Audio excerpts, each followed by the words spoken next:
empadronados, cada uno a su ciudad.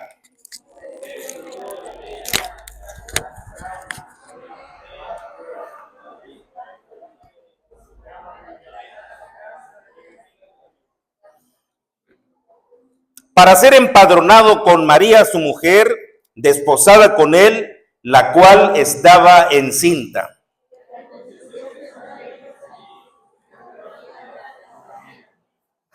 Y dio a luz a su hijo primogénito, y lo envolvió en pañales y lo acostó en un pesebre, porque no había lugar para ellos en el mesón.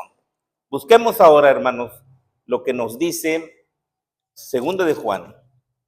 Este texto áureo nos recomiendan memorizarlo, pero también tiene una idea fundamental sobre lo que hoy trataremos. Algunas razones para proclamar y celebrar la Navidad. 2 de Juan 7. Solo tiene versículos, la segunda carta de Juan, y en el versículo 7 vamos a leerlo, en el nombre de Jesús. Porque muchos engañadores han salido por el mundo, que no confiesan que Jesucristo ha venido en carne. Quien esto hace es el engañador y el anticristo. Una vez más, porque muchos engañadores han salido por el mundo, que no confiesan que Jesucristo ha venido en carne. Quien esto hace es el engañador y el anticristo. Oremos al Señor. Bendito Dios. Padre Santo, hemos leído la palabra de tu Hijo Jesucristo. Pedimos visión, pedimos seguridad, unción, firmeza. Pedimos, Señor, que nos des el aliciente para entender esta palabra. Quita todo estorbo, toda oposición, toda contrariedad, toda perturbación. En el nombre glorioso tuyo, Señor, nos sometemos para estar quietos, para estar receptivos, para estar escuchando tu palabra. Bienaventurado el que oye, bienaventurado el que lee las palabras de esta profecía. Gracias, Señor Jesús, por darnos la oportunidad. Que tu Espíritu Santo nos ilumine y nos reconforte en todo. Por Jesucristo te lo pedimos, Padre Santo. Amén. Gloria al Señor. Algunas razones para proclamar y celebrar la Navidad. No son todas las razones las que vamos a tocar porque son cientos de razones, pero solo veremos tres principales. La relevancia del relato del nacimiento de Jesús en la Biblia, los principios encontrados en la Biblia y el testimonio de los que hemos sido bendecidos en un culto de Navidad. Vemos aquí, hermanos, en esta lectura de Lucas 2, el relato acerca del nacimiento de Jesús. De hecho, la mayoría de las Biblias tiene ese encabezado, nacimiento de Jesús. También Mateo habla del nacimiento de Jesús. Y lo que Lucas dice es que en aquellos días se promulgó un edicto de parte de Augusto César. ¿Quién era Augusto César? Augusto César era en aquel entonces el máximo emperador, era el emperador romano. Era la cabeza más importante hablando gubernamentalmente. Al ser el emperador, pues era el mandamás, prácticamente lo que él ordenaba, lo que él decía, lo que él promulgaba, pues eso se tenía que llevar a cabo. Esta idea de empadronar, que fue promulgada por Augusto César, seguramente que estaba dentro de los planes del eterno Dios. Porque todo lo que pasa en la tierra, todo lo que sucede en este planeta, ha sido por la voluntad de Dios. Por la permisión de Dios, por el permiso de Dios. O también podría decir, por los decretos de Dios, por los propósitos de Dios, por los planes que Dios tiene. No es de que esto haya salido como un caso fortuito y que surgió nada más así, no, ya estaba este asunto en los planes eternos de nuestro Dios. para que llegara el momento del nacimiento del Hijo de Dios. Pero lo que hoy trataremos de ver, hermanos, son las razones para que proclamemos Navidad. Sí tenemos razones para proclamar Navidad, para predicar Navidad y también para celebrar Navidad. Y no son razones que se vengan a la idea porque nada más así, sino que son razones de peso. Son razones fundamentales. Son razones básicas. Razones que tienen un sustento, que tienen un fundamento. No es algo que se nos venga a la mente por la mercadotecnia de estos momentos, de estos días, sino que es algo que nos fundamenta la palabra de Dios, que la misma Biblia nos dice. Así que por eso veremos esas razones para proclamar y celebrar Navidad. Ve usted que desde que se habló la semana pasada acerca del propósito de celebrar Navidad, también tenemos que ver ahora, hermanos, que esta predicación es orientar a la iglesia, orientar a los oyentes, orientar a los hermanos, pero darles una base sólida, darles una base firme, no que quede en el aire, no que quede volando el asunto. Así que vemos esta necesidad porque tristemente algunos de nuestros hermanos han comprado o han adquirido la idea de que hacemos mal al celebrar cultos navideños. Y eso a causa de que aquellos hermanos vieron una enseñanza contraria, miraron algún video en internet, etcétera, pero nosotros, hermanos, no tomaremos como base un video o lo que diga un escritor en un libro, sino más bien tomaremos como base lo que enseña la palabra de Dios. Siempre ha sido así y así será. Entonces, cuando se toca este tema de la Navidad, muchos acuden a los acontecimientos históricos para que se respalden esos argumentos. Y tenemos acontecimientos históricos como el que se relata aquí. Aconteció. Empieza así Lucas en el capítulo 2. Aconteció que en aquellos días que se promulgó un edicto de parte de Augusto César que todo el mundo fuese empadronado. Fue un acontecimiento histórico.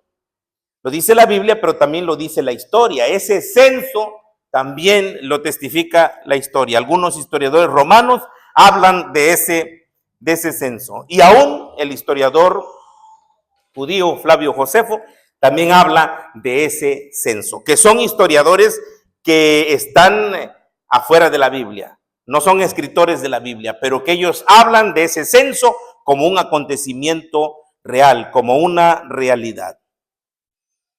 La semana pasada analizamos las objeciones más frecuentes acerca de la Navidad, pero ahora conviene, hermanos, que estudiemos algunas razones de peso para celebrar Navidad. Primero, la relevancia del relato del nacimiento de Jesús en la Biblia. Dice la palabra de Dios que todo asunto debe constar en boca de 2 o de 3 testigos. Si hay 2 testigos, ya el testimonio es real. Si hay 3 testigos, pues es mucho más real porque tiene más peso, porque tiene más fundamento. Pero si los testigos son 4, 5, 6, 10, 100 o más, entonces aquello ya es una realidad irrefutable porque todo asunto debe constar en boca de 2 o 3 testigos. Mateo, el evangelista Mateo, emplea un total de 48 versículos para hablar del nacimiento de Jesús. 48 versículos, no solamente 1 o 2 o 3, 48. Y el que habla más del nacimiento de Jesús es el evangelista Lucas, aquí en su libro, porque él usa un total de 132 versículos. Así que si sumamos los 48 versículos de Mateo y los 132 versículos de Lucas, nos da un total para relatar la circunstancia de la Navidad del Señor, un total de 180 versículos que escriben entre Mateo y Lucas. 180 versículos.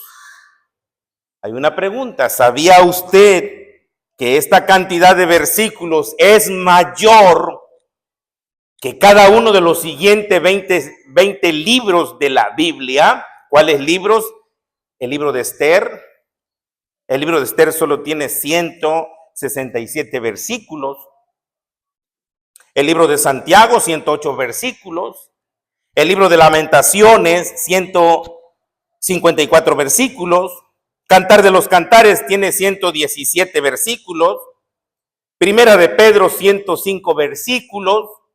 Primera de Juan también tiene 105. Ruth tiene 85. Joel 73.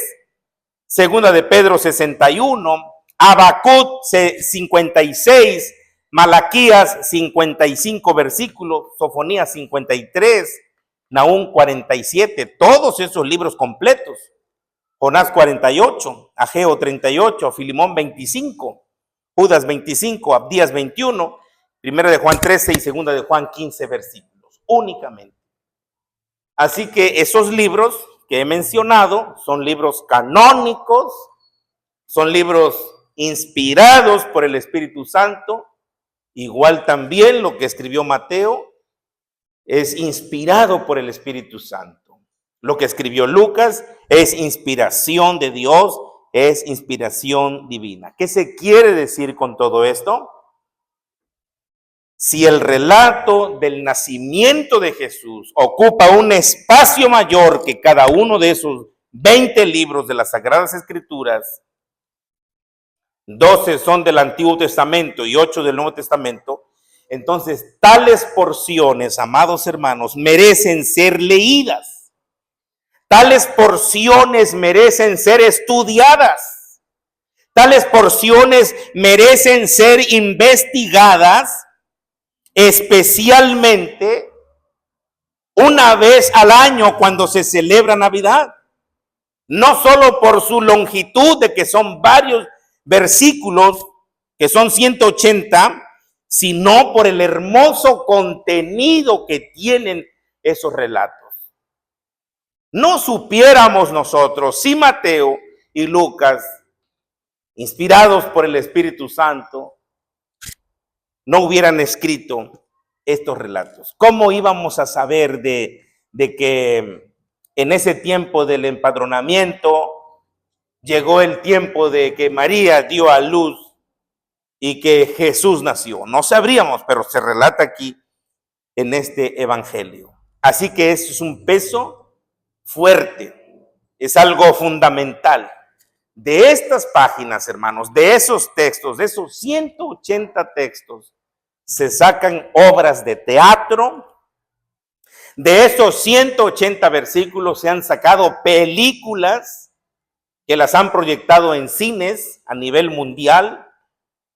Y de ahí se han escrito libros acerca del nacimiento de Jesús, pero sobre todo acerca de una doctrina que para nosotros es fundamental y es la doctrina de la encarnación. La doctrina de la encarnación, que va asociada con la Navidad.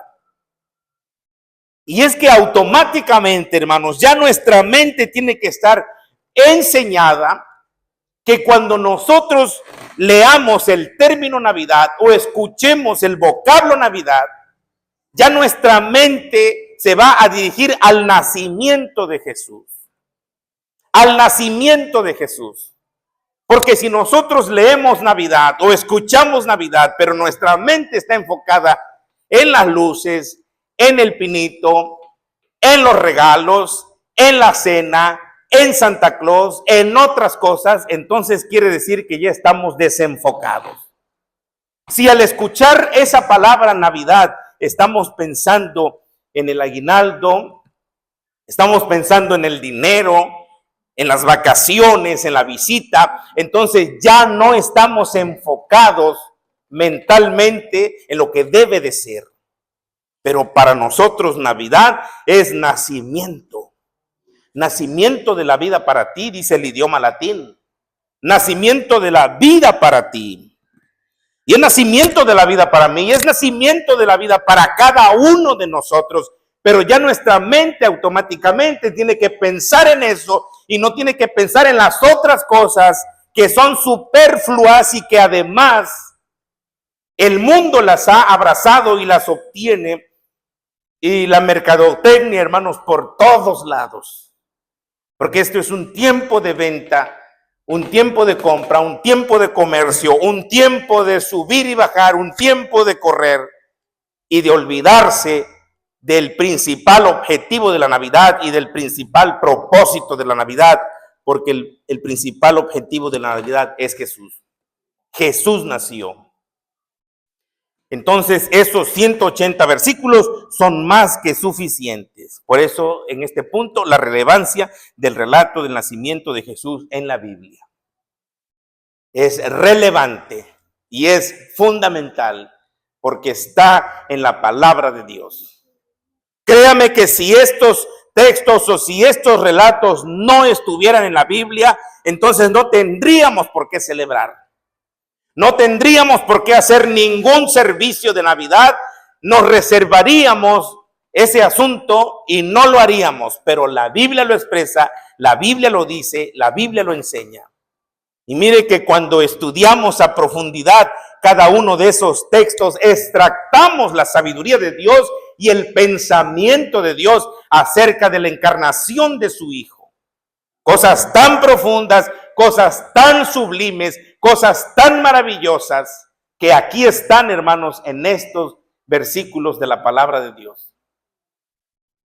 Las iglesias que celebramos Navidad, pues tomamos estos versículos para que los niños los reciten, para que las hermanas reciten estos versos, para que los varones lo hagan, los jóvenes. De ahí se sacan cantos, se estructuran alabanzas. Precisamente, hermanos, por lo fundamental que son estos versículos de la palabra de Dios. Otra cosa también muy importante, los principios encontrados en las Escrituras. Esa es otra razón para proclamar y celebrar Navidad. Siendo objetivos, no encontramos una parte de la Biblia donde literalmente, tal cual diga, debes celebrar o proclamar la Navidad en tu iglesia. No hay un texto que diga eso. No hay una línea de la Biblia que diga así, debes celebrar o proclamar la Navidad en tu iglesia. Como tampoco hay una parte donde diga, no debes celebrar la Navidad en tu iglesia. Sería absurdo esperar que la Biblia diga exactamente como nosotros queremos que diga. Ahora, aunque no tenemos un pasaje explícito, sí hay principios bíblicos para celebrar la Navidad. Y uno de los principios bíblicos para celebrar la Navidad, que nosotros no la celebramos mundanalmente, sino que debemos celebrarla con gozo, con regocijo y como debe de ser, lo vemos cuando Jesús nació, dice que los ángeles proclamaron y celebraron la Navidad de Jesús. Y eso está aquí. Aquí mismo en el capítulo 2 de Lucas, vaya usted al capítulo 2 de Lucas, en el verso 8, dice que había pastores en la misma región que velaban y guardaban las vigilias de la noche sobre su rebaño. Y aquí se les apareció un ángel del Señor y la gloria del Señor los rodeó de resplandor y tuvieron gran temor. No era para menos. Pero el ángel les dijo, no temáis, es decir, no tengan miedo, porque he aquí os doy nuevas de gran gozo, que será para todo el pueblo, que os ha nacido hoy en la ciudad de David un Salvador, que es Cristo el Señor. Y esto os servirá de señal, hallaréis al niño envuelto en pañales, acostado en un pesebre. Y repentinamente apareció con el ángel una multitud de las huestes celestiales que alababan a Dios y decían: gloria a Dios en las alturas y en la tierra paz, buena voluntad para con los hombres. Entonces se aparece un coro angelical. No fue una rondalla, no fue una estudiantina, fue un coro angelical. No fue un grupo musical, fue un coro angelical. ¿Cuántos ángeles cantaron gloria a Dios en las alturas? No sabemos. Pero aquí solamente se reserva a decir lo que está expresando una multitud de las huestes celestiales. Pudieron ser miles, pudieron ser millones, pero dice una multitud de las huestes. Cuando analizamos el término huestes, es un término que habla de pelotones, que habla de muchedumbre, que habla de muchos. Y aquí no habla de una hueste, habla de huestes. Está expresando así este versículo, una multitud de las huestes celestiales. Alababan a Dios y decían: gloria a Dios en las alturas y en la tierra paz y buena voluntad para con los hombres. Es un hecho, hermanos, es un hecho inédito que todo el cielo celebró y que los ángeles anunciaron su nacimiento con gran gozo. Por eso dice el apóstol Pablo en la carta que escribe a Timoteo, 1 Timoteo 4:3-16, ahí dice claramente que Jesús fue visto de los ángeles. Visto de los ángeles, pues cómo no lo van a ver los ángeles, lo vieron en su trono de gloria. Los ángeles contemplaron al Verbo encarnado en el momento de que se estaba encarnando, pero también lo vieron antes de la encarnación. Vieron su gloria, disfrutaron su gloria, su magnificencia y vieron la supremacía de él. Y después de ver su gloria, después de ver su magnificencia, ven que es reducido a una minúscula partícula en el útero de María. Entonces ellos estaban observando. Claro que cuando se gestó en el vientre de María 9 meses y nació, pues no tuvieron otra cosa que hacer las huestes celestiales más que alabar a Dios. Alabar a Dios por el gran suceso, alabar a Dios por el gran acontecimiento, alabar a Dios por la magnitud de la empresa que Dios estaba introduciendo en el mundo, la salvación de los hombres perdidos, la salvación de los pecadores. Por eso los ángeles alaban y bendicen a Dios. Y nosotros también tenemos ese derecho de alabar y bendecir a Dios por esa gran obra maravillosa de su encarnación. Esos son los principios que encontramos. ¿O no cree que estos sean principios? Para mí estos son principios bíblicos. Esto tiene base, esto está escrito, no es algo inventado, no es algo sacado de por ahí, es algo que está aquí, que está escrito, que está estampado, que no lo podrá borrar ninguna persona, ningún ser podrá borrar estas palabras. Ahora bien, tomando en cuenta eso, no creo que los opositores a la Navidad digan que los ángeles son paganos. Si no se trata de ángeles malos, sino que son ángeles buenos. Ciertamente hay dos clases de ángeles. Hay dos grupos de ángeles, los ángeles buenos y los ángeles malos que no guardaron su dignidad. Pero los ángeles malos que no guardaron su dignidad, ellos no iban a estar alabando a Dios por la encarnación del Hijo de Dios. Ellos no iban a estar alabando a Dios por la encarnación de la segunda persona de la Divina Trinidad. Pero los ángeles que sí guardaron su dignidad, entonces estaban alabando a Dios para celebrar y proclamar la Navidad de Cristo. Me sorprende, hermanos, cuando algunos dicen que la Biblia no da ejemplo de celebrar el nacimiento de Cristo. Y aquí tenemos un ejemplo nítido. Aquí tenemos un ejemplo claro. Los ángeles mismos lo celebraron con un canto. Eso es como cuando un pecador se arrepiente. ¿Qué pasa cuando un pecador se arrepiente, amados hermanos? Hay fiesta en el cielo, hay gozo en el cielo. ¿Quiénes se gozan? Los ángeles. Y los ángeles, ¿por qué se gozan cuando un pecador se arrepiente? ¿Qué tienen que ver los ángeles con el arrepentimiento de un pecador? Pues ellos se gozan al ver que es efectiva la redención que compró Jesucristo para el que deposita su fe en Él. Por eso se gozan. Los ángeles se gozan al oír y al ver y al saber que un pecador se arrepiente en la tierra. Decimos entonces, cuando un pecador se arrepiente, si hay gozo en el cielo, pues también hay gozo en la tierra. Si hay gozo en el cielo, ¿por qué no habría de haber gozo en la tierra por un pecador arrepentido, por una persona que se convierte a Cristo, por una persona que nace de nuevo, por una persona que es regenerada por el poder del Espíritu Santo? Claro que también hay gozo entre nosotros al ver a un pecador que se arrepiente y que viene a las plantas de Jesucristo. ¿No le da gozo usted al ver que alguien acepte a Jesús? Nos da gozo tan solo con que acepten la predicación. Nos da gozo con que acepten la palabra que predicamos. Nos da gozo cuando llevamos un folleto y nos dicen gracias. Y nos dan las gracias y escuchan lo que les decimos. Y escuchan el mensaje que les llevamos. Entonces nos llena de alegría porque estamos cumpliendo con la comisión que el Señor nos dio. Pues imagínense los ángeles cómo no se van a gozar por el nacimiento de nuestro Señor Jesucristo. Los ángeles mismos lo celebraron con un canto.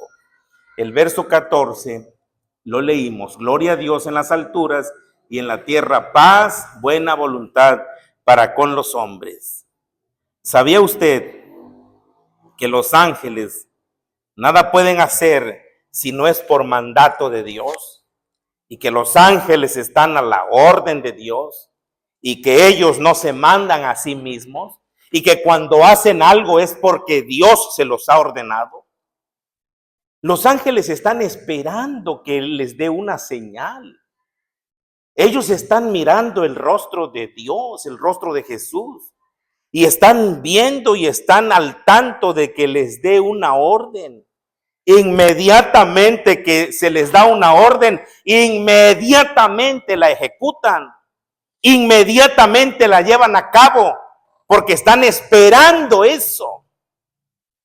Pensar que los ángeles cantaron a sus expensas o que cantaron porque quisieron cantar, no es porque se les ordenó que cantaran, porque se les preparó para que cantaran.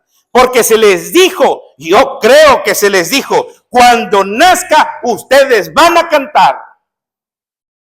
Ya estaba el coro angelical preparado. Y cuando María tenía los dolores de parto, ya el coro angelical estaba preparado, pero todavía no nacía. Estaban los dolores de parto, pero no nacía. Cuando nació fue cuando cantaron. Porque esa era la orden que ellos habían recibido de parte de Dios. ¿Qué dice el Salmo 103, versículo 20? Si alguien puede leerlo, bueno, aquí lo voy a leer porque es necesario. Salmo 103, en el versículo 20.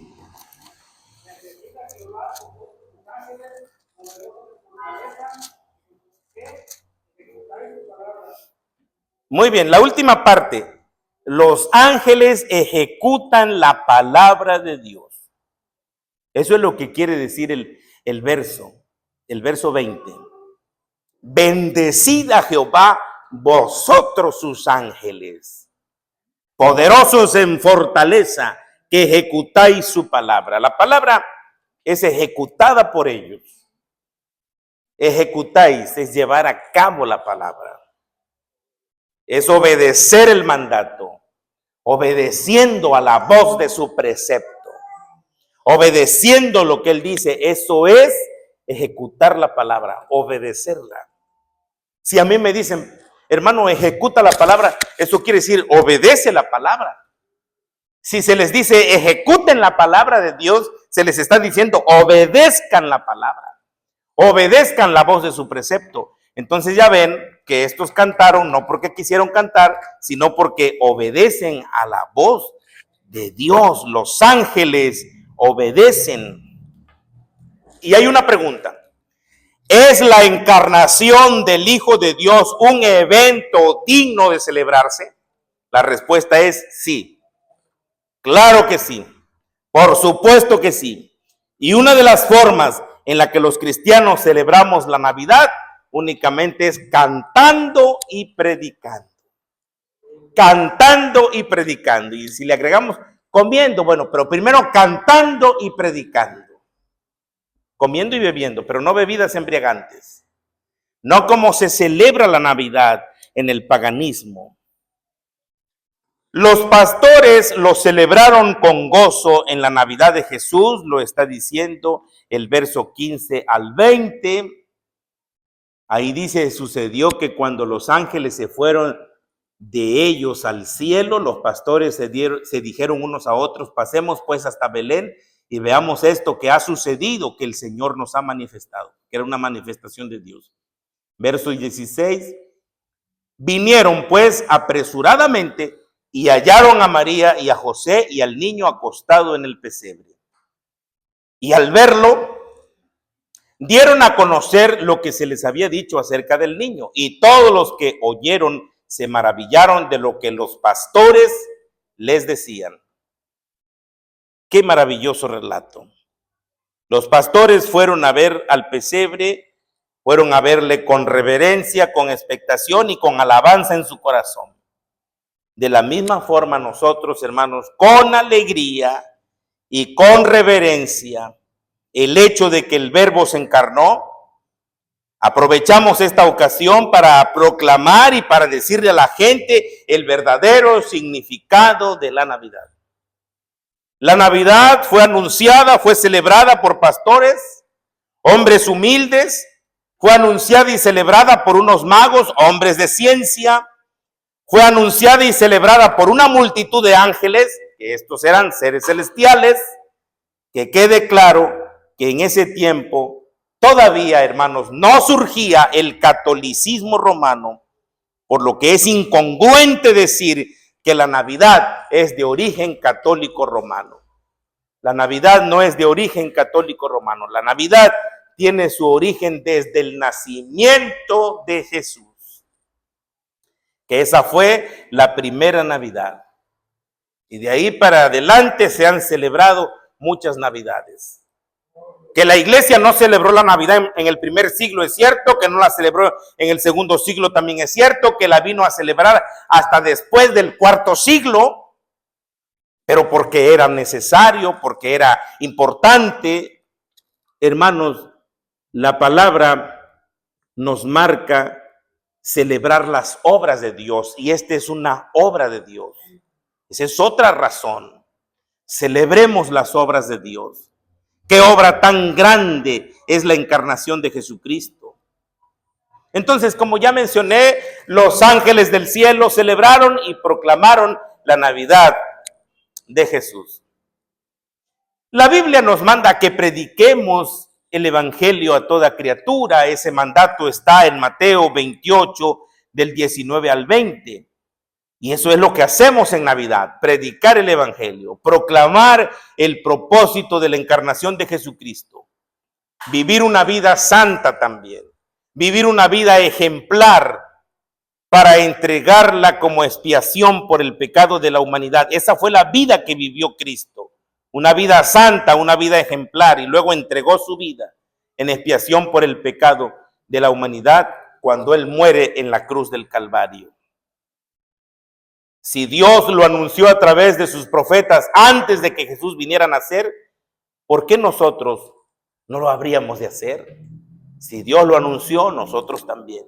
Y si Dios guió a través de una estrella a los sabios del oriente a los pies de Jesús, ¿por qué nosotros no deberíamos también guiar a las personas a los pies de Jesús a través de la palabra de Dios? Si Dios sacó de la invisibilidad a las huestes celestiales y al hacerles visible, iluminaron el cielo y los campos de Belén para que los pastores de Belén supieran que había llegado por fin la promesa de un Mesías Salvador, ¿Por qué nosotros no debemos o no deberíamos anunciar el nacimiento del Salvador?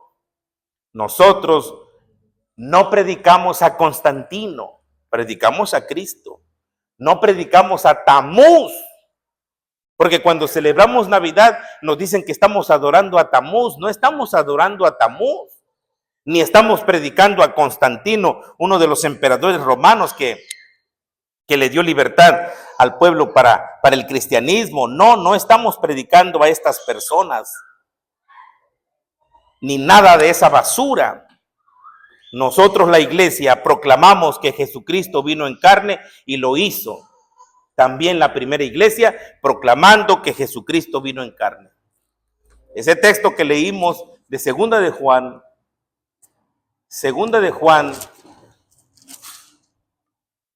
ese texto, hermanos, que pudimos leer, Segunda de Juan 7, está claro. Como dice, porque muchos engañadores han salido por el mundo.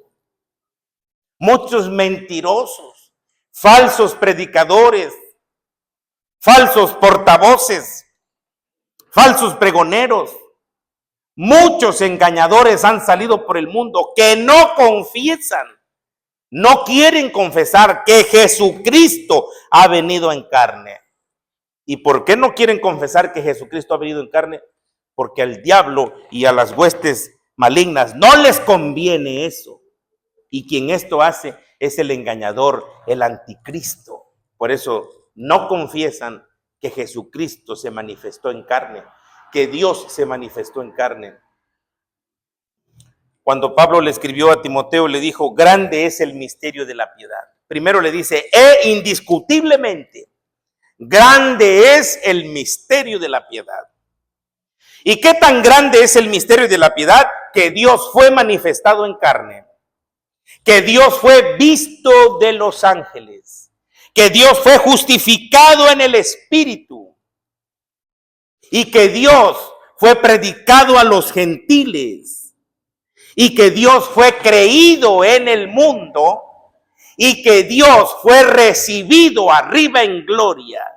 ¿Y quién es ese? Es Jesús de Nazaret. Jesús de Nazaret es nuestro Dios. En este último punto, hermanos, el testimonio de los que hemos sido bendecidos en un culto de Navidad. Bueno, abundan los testimonios de muchos que se convirtieron o volvieron al redil, o de otros que fueron edificados durante los servicios navideños en diversas partes del mundo. Después que en las iglesias se relató una vez más la razón para la venida de Cristo como hombre al mundo, vivir una vida santa y entregarla como expiación por el pecado al morir en la cruz del Calvario, esto es evidencia de que Dios respalda lo que su iglesia prepara cada año con un noble propósito. Pero como el diablo se las ha ingeniado para matar la Navidad, oigan esa palabra, para matar la Navidad, para sepultar la Navidad y que ya no se celebre, o que si se celebra, que no se celebre como debe celebrarse, sino que se haga un verdadero relajo y un verdadero desorden que no tiene nada que ver con ese principio, que no tiene nada que ver con lo que significa ese vocablo Navidad. El diablo se las ha ingeniado para que las personas hagan otras cosas y se desenfoquen. Es por eso, hermanos, algunos dicen que Santa Claus vino promocionado por Coca-Cola, pero más que por Coca-Cola, por el diablo. Sale Santa Claus en escena. Ya no es Jesús, es Santa Claus. Entonces, todos los niños, cuando se les habla de Navidad, llega a su imagen cerebral Santa Claus. ¿Por qué? Porque esa es la enseñanza del mundo. Porque ese es el deterioro que el mundo ha llevado para que se deteriore la verdadera realidad de la Navidad. Y hay un espíritu navideño, claro que sí, que es el correcto. Pero también hay un espíritu navideño incorrecto. Puedo decir entonces que hay dos espíritus. Uno correcto y otro incorrecto. Hace algún tiempo que estaba platicando con un hermano de Orizaba, yo le hablaba porque ellos no quieren celebrar Navidad. Y entonces le decía que él tenía un espíritu de comerciante y me dijo a mí, bueno, yo tengo el espíritu de comerciante, pero usted tiene el espíritu navideño. Le dije, sí, porque Navidad es vida. Entonces, si tengo el espíritu de vida, tengo el espíritu de Cristo. Claro que sí, el Espíritu de Dios, el que enseña la vida, el principio rector de la vida. Y las ideas de algunos hermanos que se han dejado embaucar, porque no es otra cosa más que eso, se han dejado embaucar por las falsas enseñanzas para que no celebren la Navidad. Y ahí están, en esa forma de pensar, en esa forma negativa de pensar, diciendo que celebrar la Navidad es una acción pagana, es una acción mundana. Pero ¿qué no han visto cómo celebramos Navidad? ¿Que acaso ven que al celebrar Navidad estamos bailando, estamos emborrachándonos, embriagándonos? ¿Qué estamos haciendo? Estamos leyendo la palabra de Dios, estudiando la palabra de Dios, cantándole al Dios eterno. Eso es lo que deben observar y lo que deben de ver. Algo que esté escrito en la palabra de Dios, que no se puede borrar, que no se puede quitar, pero matar la Navidad y sepultarla también es matar la muerte de Cristo y sepultar la muerte de Cristo. Es decir, no hablar de la muerte de Jesús, no hablar de la encarnación, no hablar de la redención, porque si no nació, entonces tampoco murió. Pero Él nació y murió por ti y por mí. Y también puedo decir que nació para ti y para mí. Y luego murió por ti y por mí. Porque yo tenía que morir, pero Él tomó mi lugar. Él tomó el lugar que me correspondía. Por lo tanto, Él es un vicario, porque Él es nuestro sustituto. Hermanos, demos gracias a Dios por su palabra, porque su palabra, hermanos, es bendita. Entonces, claramente, estas son las razones para proclamar y celebrar Navidad. La relevancia del relato del nacimiento de Jesús en la Biblia, los principios encontrados en la Biblia y el testimonio de los que hemos sido bendecidos en estos cultos de Navidad. Vamos a orar. Te damos gracias, Señor, por tu palabra. Muchísimas gracias, Señor. Haz viva esta palabra. Toda persona que ha escuchado este mensaje, haz viva esta palabra en nuestros corazones.